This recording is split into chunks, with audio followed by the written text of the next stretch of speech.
मित्रों नमस्कार। स्वागत है आप सभी का संस्कृत विषय अध्ययन में। मित्रों, आप सभी संस्कृत प्रेमियों को और संस्कृत संस्कृति सभ्यता भारतीय प्रेमियों को मैं नमस्कार करता हूं। मित्रों, आज एक बहुत ही विशिष्ट संस्कृत श्लोक के माध्यम से हमारे भारत देश के प्रधानमंत्री नरेंद्र मोदी जी ने बहुत ही एक सुंदर श्लोक बताया है। तो वह आप मात्र संस्कृत ही पढ़ने वालों को नहीं बल्कि समस्त जन को समझना चाहिए कि उस श्लोक के माध्यम से हमारे प्रधानमंत्री जी हमें क्या संदेश देना चाहते हैं। तो वही मैं आज आप सभी के सामने प्रस्तुत करूंगा। तो आप वीडियो को अंत तक देखें कि उन्होंने ऐसा इस प्रकार का कौन सा शास्त्रों से लिया गया ऐसा कौन सा श्लोक आज के ही दिन अपने भाषण में गृहीत किया, ऐसा कौन सा श्लोक है तो मैं बताता हूँ।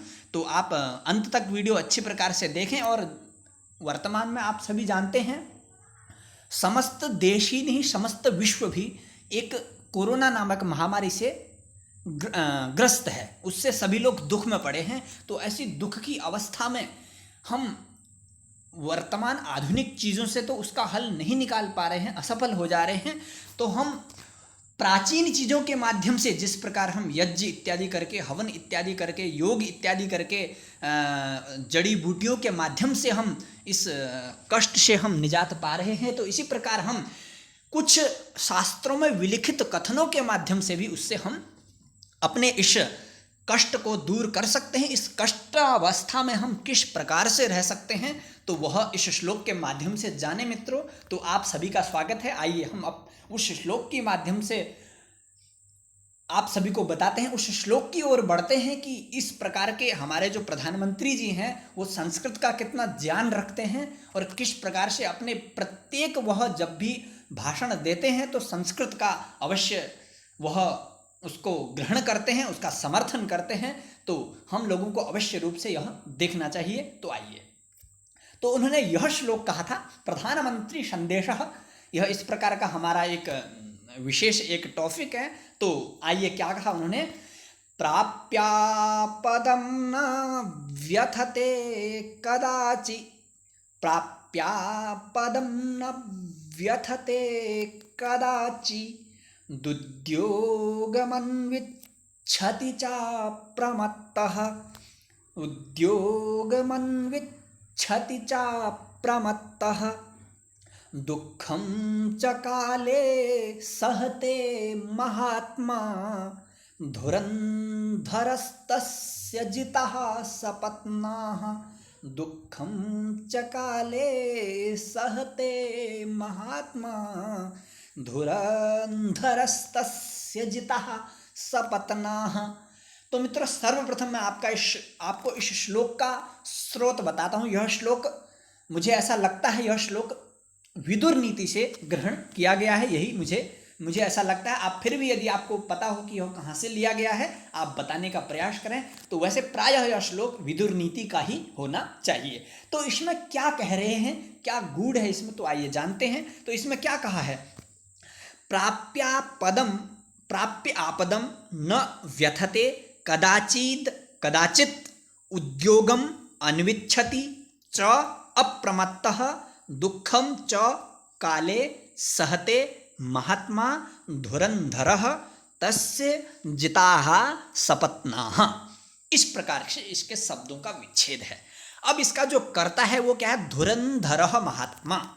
आपको दिखाई दे रहा होगा, दूसरी लाइन में है धुरंधरः महात्मा। धुरंधरः महात्मा, जो धुरंधर महात्मा होता है, धुरंधर माने जो अच्छा व्यक्ति होता है, अपने कर्तव्य पर निष्ठ रहने वाला होता है, किसी भी दुख या सुख में अत्यधिक प्रसन्न नहीं होने वाला होता है, वह धुरंधर कहलाता है।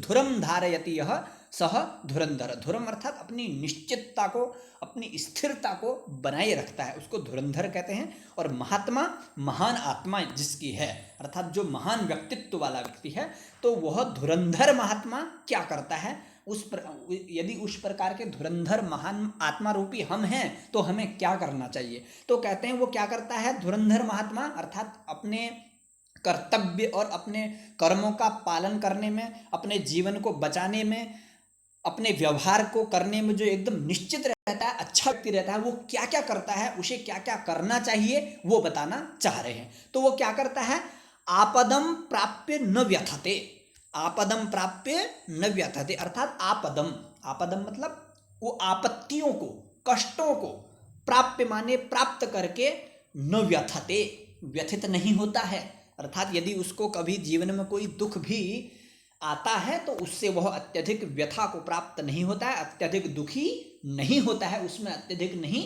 डूब पड़ता है। कदाचित माने कभी भी, कदाचित आपदम प्राप्य धुरंधर महात्मा न व्यथते, इस प्रकार का महान व्यक्तित्व वाला व्यक्ति यदि कोई आपत्ति को प्राप्त कर लेता है तो भी वह आपत्ति को प्राप्त करके कभी भी व्यथित नहीं होता है, दुखी नहीं होता है, डटकर एकदम निश्चिंत होकर के उसको सहन करता है, उसका सामना करता है। और कहा उद्योगम अन्विच्छति च अप्रमत्त, और वो अप्रमत्त होकर के अर्थात उत्साहित होकर के, किसी चीज में एकदम डूब करके नहीं, उत्साहित होकर के, उसमें दुखी मन से नहीं, एकदम उत्साहित और एकदम बड़ी ही उत्साहित रूप वाले मन से वह अप्रमत्त होकर के, न प्रमत्त होकर के उद्योगम अन्विच्छति, अपने उद्योग का पालन करता रहता है, अपने कर्म में डटा रहता है। तो दो बातें बताई, पहली बताई कि आपत्ति में वह दुखी नहीं होता है, और अपने अप्रमत्त होकर के, किसी के द्वारा ग्रस्त होकर के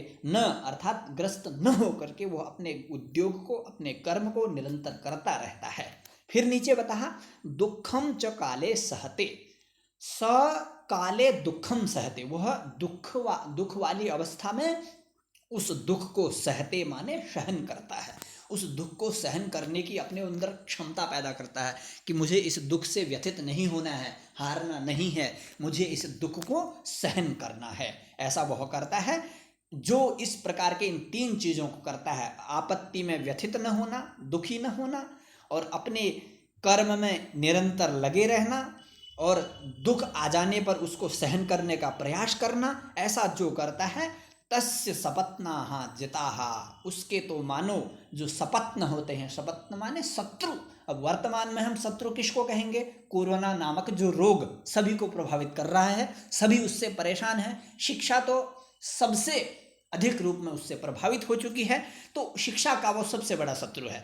तो सपत्नाहा जिताहा तस्य, उस महात्मा के जो शत्रु हैं वो सभी जीते गए हैं, अर्थात उसके सामने कोई फिर शत्रु नहीं आता है, जो इस प्रकार से क्रियाओं को करता है, दुखी नहीं होता है, और अपने उत्साहित मन से हमेशा अपने उद्योग पर ही जो डटा रहता है और दुख को सहने का प्रयास करता है, उसके शत्रु जीते हुए हैं सर्वदा। इस प्रकार का भाव हमारे प्रधानमंत्री श्री नरेंद्र मोदी जी ने आज हम सभी के समक्ष उपस्थित किया, तो वही मैंने आप सभी के सामने प्रस्तुत करने का प्रयास किया। तो आप सभी का धन्यवाद। नमः संस्कृताय।